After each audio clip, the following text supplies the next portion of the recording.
Semuanya, my name is Marisa. Jadi di video kali ini aku akan nerangin cara menggunakan Padlet. Nah, Padlet ini adalah salah satu tools yang bisa digunakan untuk mengajar secara online, di mana kita bisa interaktif nih dengan siswa-siswa kita. Nah, kayak apa sih cara pakainya? Nih aku terangin ya. Nah, pertama kita akan masuk ke padlet.com seperti yang dilihat di layar. Ini saya sudah tulis padlet.com. Nah, kalian masuk dulu ke sini. Kemudian kalau sudah masuk, nanti kalian login. Nah, untuk mempermudah loginnya bisa menggunakan akun Google bagi yang sudah punya, dan kalian bisa juga meregistrasikan email kalian di sini. Ya, kemudian setelah selesai login, tampilannya akan menjadi seperti ini dan kalian sudah ready untuk membuat Padletnya. Nah, saya akan langsung demoin di websitenya ya, ikutin terus ya. Nah, ini kita sudah ada di website padlet.com. Nah, karena ini part 1 dan Padlet ini kan dia banyak tipenya ya. Kita di sini ada 8 tipe Padlet. Saya akan coba terangin beberapa dulu. Nanti bisa disambung di video berikutnya. Nah, kemudian di sini kita lihat nih ada wall, ada canvas, ada stream, grid, self, back channel, map, dan timeline.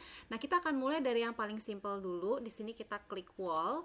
Nah, bentuknya kayak apa sih? Nah, wall ini kita semacam membuat sticky notes tapi online. Jadi sticky notes online ini seperti kita kalau di kelas ngajar, ditempel-tempel di papan tulis, dari siswanya menulis, nah itu sama.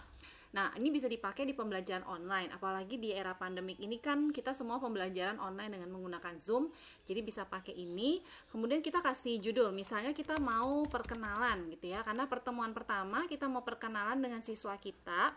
Nah, kita bisa membuat kalimatnya di sini, pernyataannya adalah misalnya tuliskan nama lengkap kalian, hobi dan motivasi untuk belajar. Jangan lupa posting foto kalian. Contohnya seperti ini ya. Jadi kemudian saya edit di sini wallpapernya. Ini kan sepi banget ya. Jadi saya edit di sini wallpapernya. Saya coba pilih yang lucu-lucu nih, yang seperti ini, colorful gitu ya. Nah, dari sini kita lihat, di sini ada pilihan lagi nih, attribution. Kalau attribution itu kalau misalnya saya on kan seperti ini, nanti ketika ada yang post di Padlet ini itu muncul namanya. Kalau misalnya yang bersangkutan ini sudah login atau sudah masuk register di Padletnya. Nah, kalau misalnya saya berarti nanti namanya nggak akan muncul gitu. Nah, di sini untuk post positionnya kita juga bisa mengatur. Kalau misal orang post belakangan itu munculnya di paling atas atau di bawah gitu ya. Nah, ini saya contohnya seperti ini, dan komennya saya on kan, jadi kita bisa komen di postingannya. Reaction seperti sosial media ya teman-teman, jadi di sini bisa like, bisa vote, bisa star, bisa juga grade. Kalau misalnya postingan untuk perkenalan, kita like aja kali ya. Nah, kita coba, kemudian kita next, start posting. Padlet kita sudah jadi. Nah, kalau misalnya kita ngajar dengan menggunakan Padlet, gimana sih cara kita share linknya gitu ya? Nah, kita lihat di atas ini ada tombol share, diklik di sini, kemudian kita bisa, kalau di kelas kita bisa pakai yang ini, get QR code. Jadi siswanya itu tinggal pakai handphone, dia masuk ke QR code-nya, langsung dia masuk ke Padlet kita yang kita sudah buat, dan dia harus mempost sesuatu untuk perkenalannya.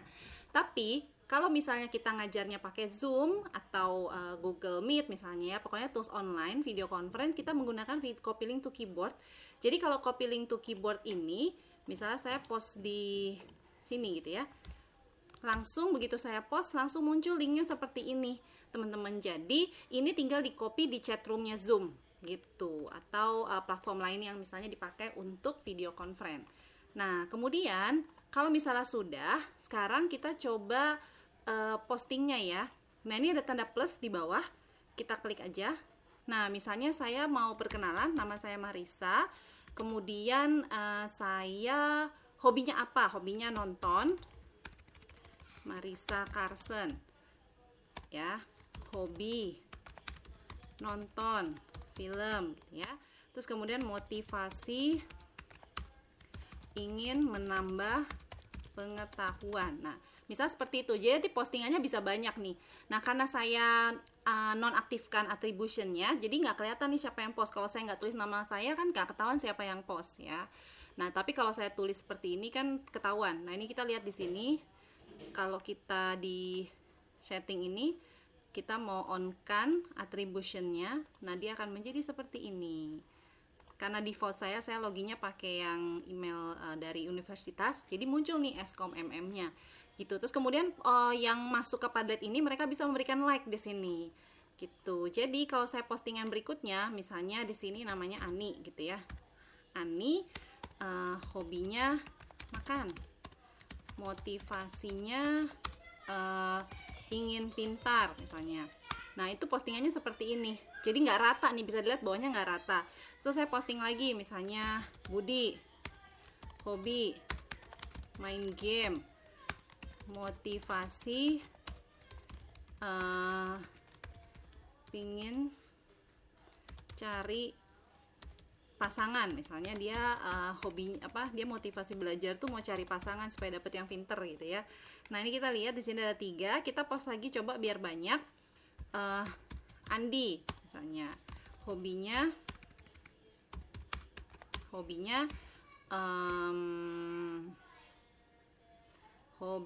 misalnya nonton TV gitu ya, nonton TV, motivasi ingin mendapatkan peringkat 1, cerita nerd gitu ya. Nah ini kalau ada attributionnya ini kan kelihatannya aneh ya, karena namanya saya semua ya. Tapi kalau nanti yang posting dari siswanya, dia akan keluar dengan nama siswanya. Nah ini kita hilangkan dulu biar nggak rancu. Nah ini adalah Padlet bentuknya wall. Tipe kedua yang saya mau terangkan itu adalah bentuk Padlet yang lain. Kita bisa change format di sini, ada titik 4 di sini, kita more. Kemudian kita bisa pilih yang di bawah ini, saya naikkan dulu, kita pilih change format. Nah change format ini kita bisa pilih, kalau yang ini kan bentuknya wall, nah kita mau misalnya stream. Kalau saya ganti jadi stream, bentuknya kayak gimana sih? Nah bentuknya tuh jadi seperti ini. Jadi bisa kelihatan, tadi kan saya yang Andi ini terakhir ya, saya post terakhir, jadi yang post terakhir itu muncul di sini.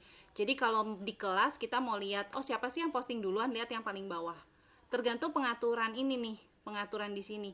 Kalau misalnya pengaturan di sini new post positionnya first, berarti kan dia postingan baru itu muncul di paling atas. Tapi kalau kita mau lihat yang paling cepatnya di atas, kita tinggal rubah aja di sini, di save. Jadi begitu kita posting lagi, misalnya saya posting lagi nih, namanya Yuli gitu ya, tuh postingannya muncul di bawah ya, hobi misalnya nyanyi, motivasi ingin kreatif dalam belajar, contohnya seperti itu. Jadi munculnya di paling bawah. Nah ini kan tipe Padlet yang stream. Kalau misalnya kita mau ganti tipe Padlet lagi, boleh, kita tinggal klik tadi titik 4-nya, kemudian kita di sini ada change format. Nah kita bisa ganti yang lain, misalnya kita mau tipenya yang grid. Nah grid itu jadinya seperti ini, bentar. Nah ini bisa dilihat kalau grid yang bawahnya si Yuli ini dia tidak menempel, jadi dia kotaknya tuh rapi. Jadi kalau ada yang sebelah lagi, postingannya munculnya di sini.